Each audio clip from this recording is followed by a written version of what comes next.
Students, ये video class 12 students के लिए है। क्लास 12 एनईवी बोर्ड का, जिसमें हम लोग बात करेंगे सिंप्लेक्स मेथड के बारे में। इस क्वेश्चन में हम लोग बात करेंगे क्वेश्चन को मैक्सिमाइज करना। जो लास्ट टू वीडियोज़ में हम लोग एक एग्जाम्पल और इसके थ्योरी के बारे में पढ़ चुके हैं।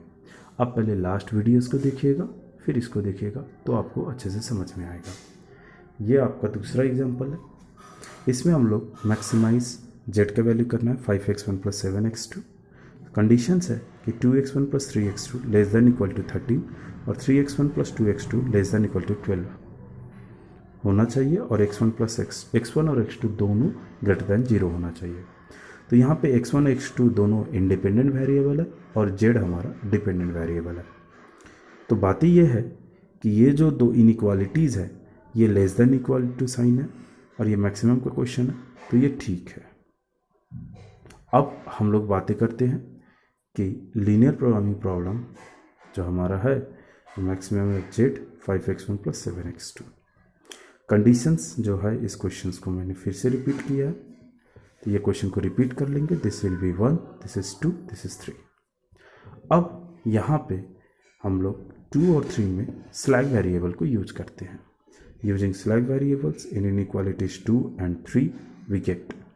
तो इसमें हम लोग s जोड़ते हैं और सेकंड वाले में r। ये s और r दोनों क्या होगा, स्लैग वेरिएबल होगा, और दोनों नॉन निगेटिव यानी कि ग्रेटर देन इक्वल टू 0 होंगे। अब यहाँ पे आप देख सकते हैं कि जब स्लैग वेरिएबल यूज होता है तो लेस देन इक्वल टू के जगह पे इक्वल टू का साइन आ जाता है। नाउ ये 4 और 5 इक्वेशन को हम लोग 2 और 3 इनइक्वालिटी के बिहाफ में यूज करेंगे, मतलब इन दोनों को यूज ना करके अब इसको यूज करेंगे और ये 1 को यूज करेंगे। ये 1, 4 और 5 को रीफॉर्मुलेट करेंगे। इसमें देखिए कितने ठो वेरिएबल है 1, 4 और 5 में, z, x1, x2, s और r ऑल टुगेदर 5 वेरिएबल्स है। तो हम लोग क्या करेंगे, रीस्टेट करेंगे। तो इसको इस तरह से लिख सकते हैं 2x1 3x2 + s। r variable इसमें नहीं है तो 0 × r और 0 × z is equal to 13। RHS value इधर लिखेंगे। सेकेंड पार्ट भी हम लोग इस तरह से अरेंज कर सकते हैं। ये equation 5, 3x1 + 2x2 0 × s + r + 0 × z is equal to 12। और लास्टली ये वाला लिखेंगे तो हम लोग इसको इधर लेके आते हैं -5x1 - 7x2 and then 0 × s 0 × r + z is equal to 0। इस केसेस में x1 भी नॉन निगेटिव, x2 भी नॉन निगेटिव, s और r ये चारों वेरिएबल नॉन निगेटिव है। अब इसके मदद से हम लोग टेबल फॉर्मुलेट कर सकते हैं इजीली। तो टेबल में हम लोग लिखेंगे basic variable x1, x2, s, r, z, ये सारे वेरिएबल्स और इसके कोफिशिएंट। तो पहले ये 2, 3, 1, 0, 0 इसके कोफिशिएंट लेंगे, फिर ये दूसरा यहाँ पे लिख देंगे, और जो ये ऑब्जेक्टिव फंक्शंस होता है यानी कि जो मैक्सिमाइज करना होता है उसको हम लोग हमेशा बॉटम रो में लिखेंगे। और ये देख सकते हैं -5 - 7, ये इक्वेशंस में हमारा s नॉन निगेटिव था तो ये नॉन निगेटिव वेरिएबल यहाँ पे आएगा। बेसिक वेरिएबल का मतलब जो वेरिएबल 0 नहीं है। तो ऑब्वियसली ये और ये तीनों वेरिएबल जनरली 0 नहीं होते हैं इस फॉर्मेट में। तो s, r और z अब सॉल्व करने का क्या तरीका है, वो कहता है कि अगर ये बॉटम रो में आप जो देख रहे हैं अगर इसमें कोई नहीं होगा तो जो यहाँ पे है वही हमारा z का मैक्सिमम वैल्यू हो जाएगा। लेकिन यहाँ पे निगेटिव वैल्यू है और दो है। अब इन दोनों निगेटिव वैल्यू में छोटा कौन है, -5 छोटा होता है कि -7 छोटा होता है? तो हम लोग जानते हैं -7 छोटा नंबर होता है। तो -7 छोटा नंबर है, इसीलिए इस -7 जिस कॉलम में बैठा है उस कॉलम को हम लोग पाइवट कॉलम कहेंगे। So it is written here -7 is least and negative number है, छोटा और नेगेटिव नंबर है, तो कॉलम 2 में बैठा है तो column 2 is called pivot column. उसके बाद हम लोग क्या करते हैं कि RHS और पाइवोट कॉलम का डिवाइड करते हैं, यानी कि आप ये 13 और 12 जो RHS साइड है और पाइवोट कॉलम में कौन बैठा है, ये 3 और 2, तो डिवाइड करेंगे। 13 के नीचे 3 और 12 के नीचे 2। ये सर्कल दिखाया गया है कि ये पाइवोट कॉलम है हमारा। तो आप देखिए 13/3 और 12/2 में छोटा रेशियो कौन है। देखिए ये दोनों नॉन निगेटिव होना पड़ेगा रेशियो भी। अगर कोई रेशियो निगेटिव है तो उसको हम लोग वहाँ पे कंसिडर नहीं करेंगे, और जो पॉजिटिव रेशियोज हैं उनमें छोटा जो होगा उसको पाइवोट एलिमेंट की कैटेगरी में, मतलब पाइवोट एलिमेंट्स बताने का काम करेगा वही। तो इन दोनों का डिवीज़न करने से सोचिए ये हो रहा है 6 और ये हो रहा है 4.33, तो this value will be lesser.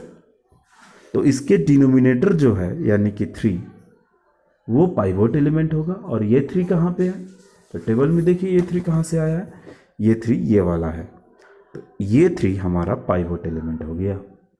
अब पाइवोट हो गया तो ये 2 और -7 को हम लोग नॉन पाइवोट एलिमेंट कहेंगे। और ये 3 जिस रो में बैठा है यानी कि ये R1, इस R1 को हम लोग पाइवोट रो कहेंगे। पाइवोट रो में जो वेरिएबल बैठा है वो है S, और पाइवोट कॉलम में जो वेरिएबल बैठा है वो है x2। ये कॉलम में बैठा वेरिएबल है और ये रो में बैठा वेरिएबल है S। तो ये जो कॉलम का वेरिएबल x2 है ये क्या करेगा, इस S को रिप्लेस कर देगा और खुद ही आके बैठ जाएगा।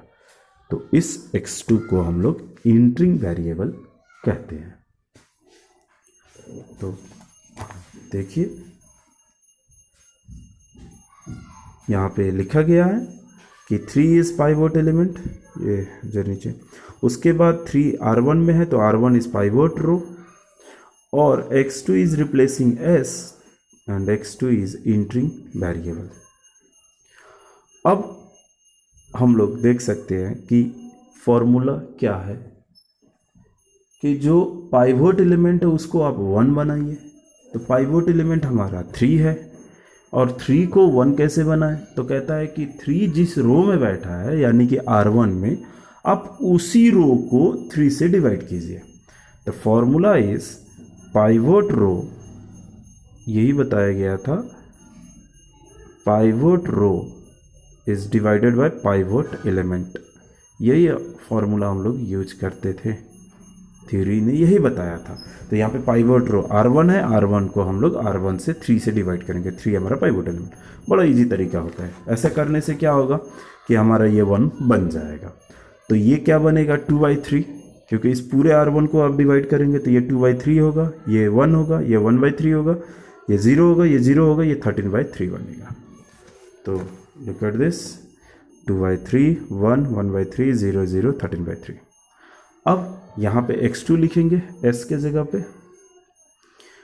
अब बाकी r और z का रो जैसे के तैसे लिख देंगे। देखिए ये और ये सेम टू सेम है जो हमारा ये प्रीवियस कॉलम है। तो अब बातें करते हैं हम लोग कि ये 1 जो है हमारा पाइवोट एलिमेंट है, तो ये तो 1 हो चुका। तो इनके नीचे जो है ये 2 और -7, ये दोनों नॉन पाइवोट एलिमेंट है। इन दोनों को 0 बनाना है। तो जब इन दोनों को 0 बनाने का फॉर्मूला की बात किया जाएगा तो वो लिखता है कि non pivot row NPR, non pivot row minus pivot element, non pivot element into pivot row. ये हम लोगों का तरकीब होता था।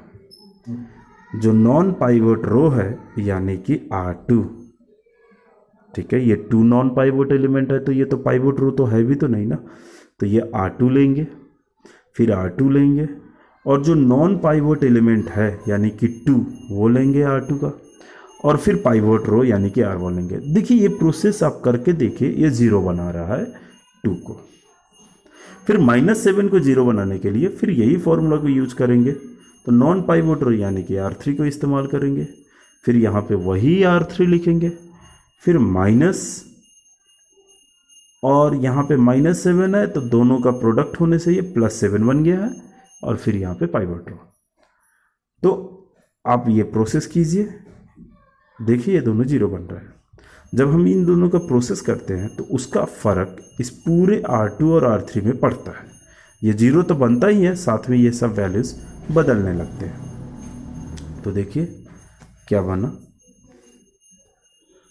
तो basic variable as it is x2, ये R1 हम लोग एज इट इज़ लिख देंगे, जैसा है वैसे ही लिख देंगे, और उसके बाद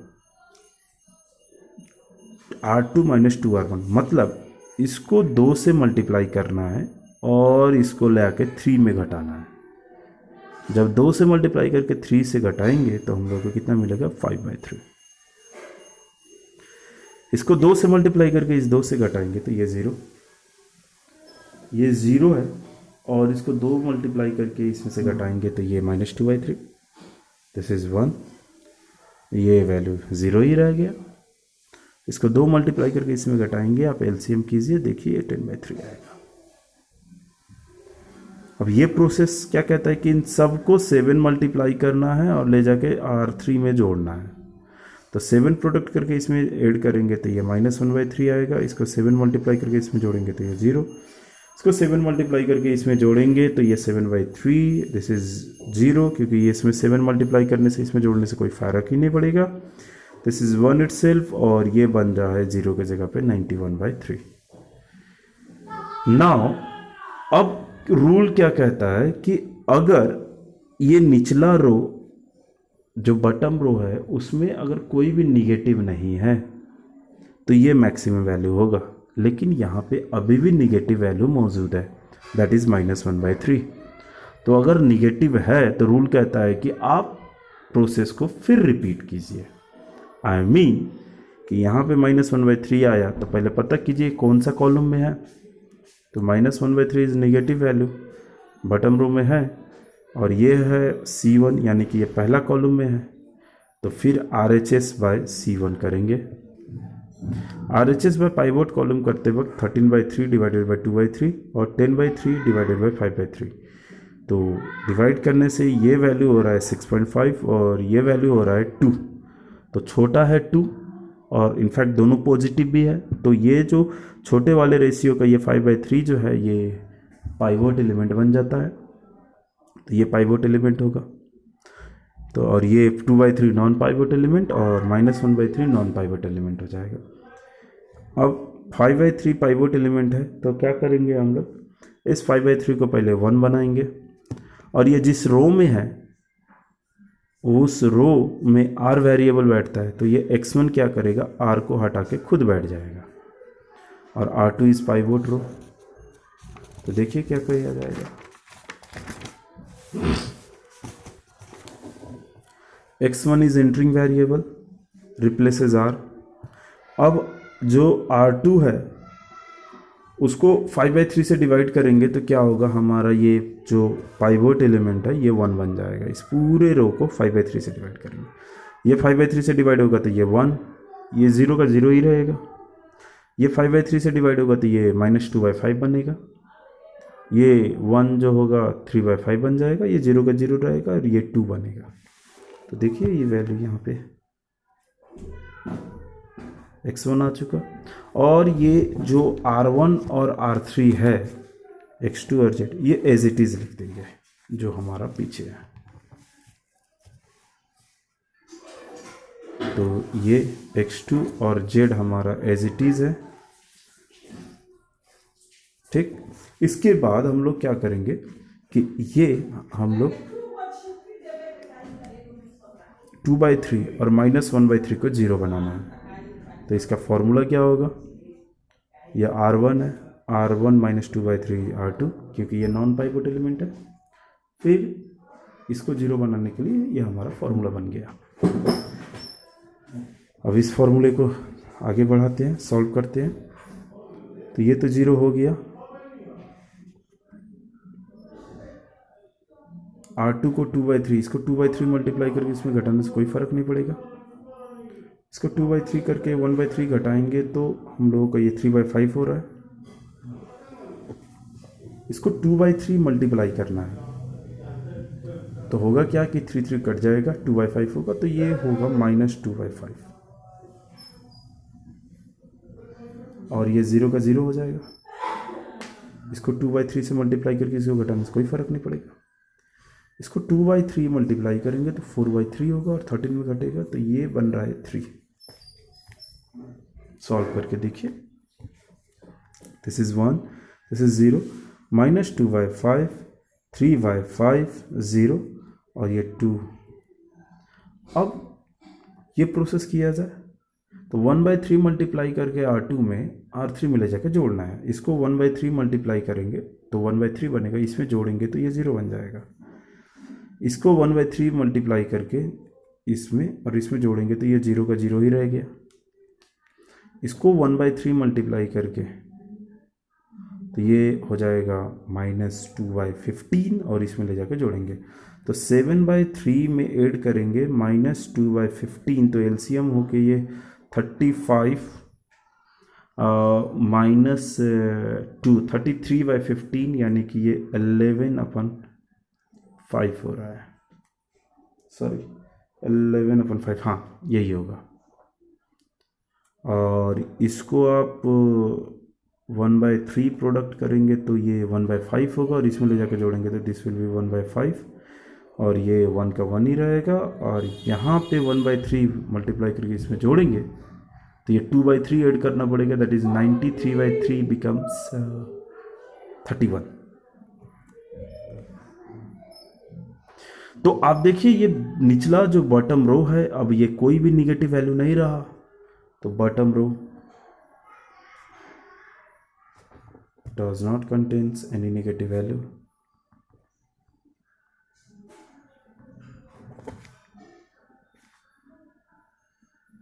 So maximum value of z हमारा कितना हो जाएगा 31। और रूल ये कहता है कि यहाँ पे जो वेरिएबल होता है उसी का वैल्यू यहाँ पे सीधा सीधा देखिए, जो वेरिएबल इंटरिंग वेरिएबल है तो x1 भी इंट्री किया है और x2 भी किया है तो x1 का वैल्यू यहाँ पे 2 दिखाई दे रहा है और x2 का सामने देखिए 3 दिखाई दे रहा है, x1 2 x2 3। तो ये हमारा आंसर हो गया। आप चेक कर सकते हैं x1 2 और x3 3 डाल के क्या z का वैल्यू 31 हो सकता है, हो रहा है। देखिए ये हमारा क्वेश्चन था, x1 के जगह पे 2 और x2 के जगह पे 3 डालिए, 5 2 10, 7 3 21 और ऐड करने से 31 हो रहा है। तो ठीक है, तो नेक्स्ट वीडियो में हम लोग और क्वेश्चंस के बारे में बात करेंगे। Thank you.